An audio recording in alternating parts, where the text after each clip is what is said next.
Bismillahirrahmanirrahim. Assalamualaikum warahmatullahi wabarakatuh. Teman-teman sekalian yang dimuliakan Allah Subhanahu wa taala, alhamdulillah wassalatu wassalamu ala Rasulillah wa ala alihi wa sahbihi wa man tabi'ahu wa mawalah.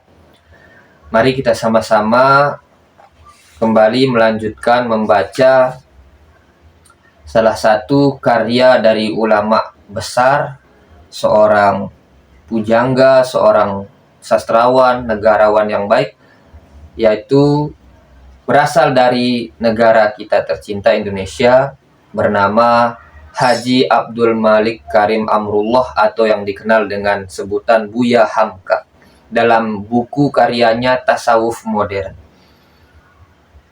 Jadi di dalam buku ini atau kitab ini beliau menulis banyak tentang bagaimana hati kita, memanage hati, bagaimana apa yang ada dalam sifat-sifat kita, ada amarah, ada sabar, dan lain sebagainya. Salah satu yang beliau tulis di sini ialah diberi judul Memerangi Hawa Nafsu. Sekarang kita coba untuk sama-sama membacanya, kita cari hikmahnya, kita pelajari, kita dengarkan, kita simak, dan semoga kita semua bisa mengamalkannya. Bismillahirrahmanirrahim. Asal arti hawa nafsu, asal arti hawa ialah angin atau gelora, kata beliau. Dia ada pada tiap-tiap manusia. Jadi semua orang itu memiliki hawa, memiliki bisikan-bisikan seperti halnya angin yang datang. Seperti itu. Dia hanya gelora, tidak berasal. Di dalam perjuangan melawan hawa nafsu, manusia terbagi menjadi 3, kata beliau. Manusia itu terbagi menjadi 3 dalam memerangi hawa nafsunya. Ada 3 jenis manusia. Yang pertama, yang kalah dirinya oleh hawa nafsunya sampai ditahan dan diperbudak oleh hawa nafsu itu sendiri, yang dijadikannya Tuhan. Dia saking diperbudaknya, seolah-olah dia jadi hamba hawa nafsunya, na'udzubillah. Sebagaimana yang dikatakan, afara'aita manittakhadha ilahahu hawahu. Adakah engkau lihat ya Muhammad, firman Allah, orang yang mengambil hawanya sebagai Tuhannya. Orang yang diperbudak oleh hawa nafsunya, baik itu keinginannya mendapatkan harta, keinginannya mendapatkan jabatan, sehingga dia menghalalkan segala cara untuk mendapatkan semua itu. Itulah orang yang diperbudak hawa nafsunya, seolah-olah itulah tujuan sesungguhnya dalam hidup ini. Maka ia menghalalkan segala cara. Orang seperti ini, afara'aita manittakhadha ilahahu hawahu. Orang semacam ini ialah orang yang mengangkat hawanya sebagai Tuhannya. Dia menjadikan dirinya budak. Dia sangka mereka senang, ternyata dia adalah budak dari hawa nafsunya. Lalu jenis orang yang kedua, kata Buya Hamka, peperangan antara keduanya berganti-ganti. Ini jenis orang yang kedua melawan hawa nafsunya, memerangi hawa nafsunya. Kadang ia kalah, kadang ia menang, kadang jatuh, kadang tegak. Jadi orang berperang, jenis orang yang kedua, ia memeranginya. Kadang ia kalah, kadang ia menang. Kadang ia terikut hawa nafsunya, kadang ia mampu menahannya. Orang yang berperang, berganti kalah dan menang ini yang patut disebut sebagai mujahid. Kata beliau, orang yang memerangi, berusaha ikhtiar mempertahankan dirinya agar tidak mengikuti hawa nafsunya, walaupun ia kadang kalah, dia berusaha, kadang ia bisa menahan, maka orang ini disebut mujahid, orang yang sedang berjihad. Seperti itu keutamaannya. Kalau dia mati dalam perjuangan itu, matinya mati syahid. Itu kata beliau. Karena bukanlah orang mati di medan perang itu yang melawan musuh yang sifatnya lahir saja. Bukan hanya itu, kata beliau.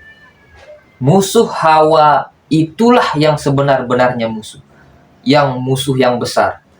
Sebagaimana sabda Rasulullah. Jadi beliau di sini menyandarkan kepada sabda Rasulullah Shallallahu Alaihi Wasallam ketika Rasulullah baru saja berpulang dari peperangan besar. Apa kata beliau? Roja'na minal jihadil asghari. Kita ini kembali dari peperangan yang kecil. Padahal peperangan itu sangat besar. Baru pulang dari peperangan besar, Rasulullah berkata, Roja'na minal jihadil asghari. Kita baru balik dari peperangan yang kecil. Ilal jihadil akbari. Kepada peperangan yang besar. Nah, setelah itu ditanya, apa maksudnya? Kata Rasulullah SAW, peperangan dengan hawa nafsu itulah peperangan yang paling besar. Maka sudah sepatutnya disebut orang itu sebagai mujahid ketika ia berperang dengan hawa nafsunya.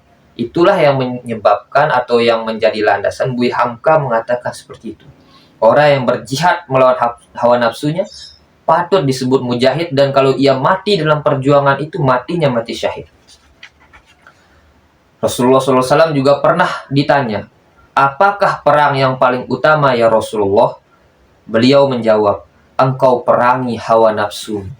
Nah, berarti perang yang paling besar itu ternyata adalah memerangi hawa nafsu, memerangi diri sendiri. Sabda Rasulullah SAW untuk mencukupkan bagaimana besarnya bahaya hawa nafsu. Laisa syadidu bisur'ati. Tidaklah orang yang hebat, yang kuat itu orang yang mampu meloncati musuhnya, cepat mengalahkan musuhnya.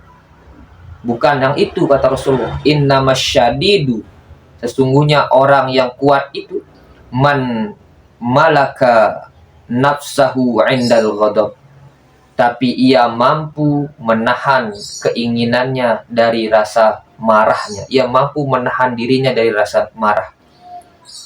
Sekali lagi yang dimaksud perang yang sebenarnya ialah yang disebut orang kuat itu orang yang bisa menahan dirinya dari marah, dari hawa nafsunya. Maka jenis orang yang kedua ini disebut oleh Buya Hamka jenis orang pertengahan. Di atas ini ada tingkatan nabi dan para wali. Itulah jenis orang yang ketiga yang akan kita baca. Orang yang ketiga yaitu orang yang dapat mengalahkan hawa nafsunya. Tadi yang pertama dia kalah dengan hawa nafsunya, yang kedua dia berperang, kadang kalah kadang menang, yang ketiga ini ia menang melawan hawa nafsunya, mengalahkan hawa nafsunya. Sehingga ia yang memerintah hawa nafsunya, bukan hawanya yang memerintahnya. Tidak bisa hawa itu mengutak-atik dirinya, melainkan dia yang menjadi raja atas nafsunya. Dia yang kuasa, dia disebut merdeka, tidak terpengaruh dan tidak diperbudak oleh hawanya sendiri. Nah, itulah orang yang menang. Sebagaimana sabda Rasulullah, ma min ahadin illa walahu syaitonun.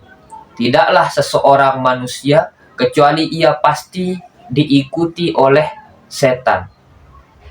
Wali syaitonun, dan aku pun ada yang mengikutiku setan, kata Rasulullah SAW. Wa innallaha qad a'anani ala syaiton, tapi Allah membantuku mengalahkan syaiton, hatta malaktu, sampai aku bisa mengalahkannya. Maka tidak cukup hanya ikhtiar, mintalah perlindungan dan pertolongan Allah. Meskipun kita rasa kita aman-aman saja, hati-hati saat kita bersandar pada kemampuan kita itu saja, yang merasa banyak ilmunya, yang merasa dirinya sudah ustaz, lalu kemudian dia tidak akan diganggu setan. Salah. Nabi pun diganggu, tapi Allah membantunya. Maka kita yang paling benar itu ikhtiar dan minta dilindungi oleh Allah Subhanahu wa Ta'ala. Umar bin Khattab juga mendapatkan derajat yang hampir sampai tingkat ini. Sebagaimana sabda Rasulullah SAW, walladzi nafsi biyadihi ma laqitu syaitonun qattun salikun fajjan alla salaka fajjan ghairuka. Masya Allah. Demi Tuhan yang jiwaku berada dalam genggaman kekuasaannya, kata Rasulullah, tidaklah bertemu engkau dengan setan, wahai Umar. Bertemu Umar dengan setan dalam suatu perjalanan, melainkan menyingkirlah setan itu kepada jalan yang lain yang tidak engkau lalui. Begitulah setan saking takutnya kepada Umar. Setan itu yang menghindar dari jalan itu agar ia tidak bertemu Umar. Umar itu bukan hanya mengalahkan setan, ia yang ditakuti oleh setan. Itulah ciri orang yang ketiga. Ia mengalahkan hawa nafsunya. Ia tidak sama sekali terpengaruh oleh hawa nafsunya. Maka kita harus hati-hati. Kita jangan sampai tertipu dengan diri kita sendiri.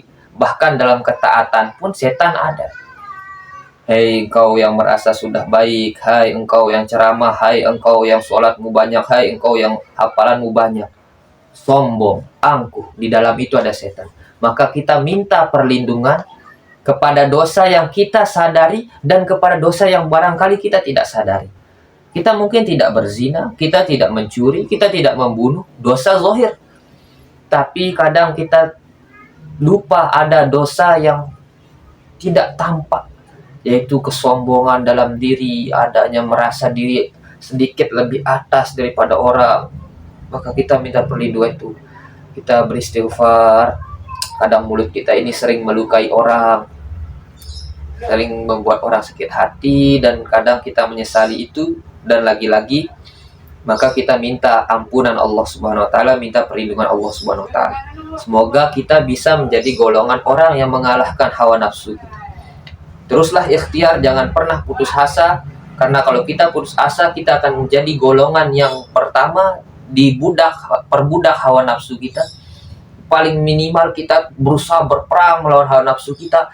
Ini haram, mau disentuh, tahan diri kita, ternyata ini tidak baik. Kadang-kadang kita kalah, mungkin bangkit lagi setelah kalah itu. Jangan pernah berputus asa, la taqnatu mir rahmatillah. Jangan pernah berputus asa dari rahmat Allah terhadap hawa nafsu itu. Karena kalau engkau berperang dengannya, engkau terhitung bermujahid, dan engkau dihitung mati syahid jika engkau mati dalam perjuangan itu. Semoga kita semua dilindungi oleh Allah Subhanahu wa taala dan bisa diberikan kekuatan untuk mengendalikan hawa nafsu kita. Barangkali ini yang bisa disampaikan, semoga ada manfaatnya bagi diri pribadi. Doakan pribadi ini mudah-mudahan mati husnul khotimah, sukses dunia akhirat, dan bersih hatinya dari segala macam penyakit dengki, marah, sum'ah, ghadab, dan lain sebagainya. Dan semoga bermanfaat bagi kita semua. Terima kasih. Wallahul muwaffiq ila aqwamit thoriq. Assalamualaikum warahmatullahi wabarakatuh.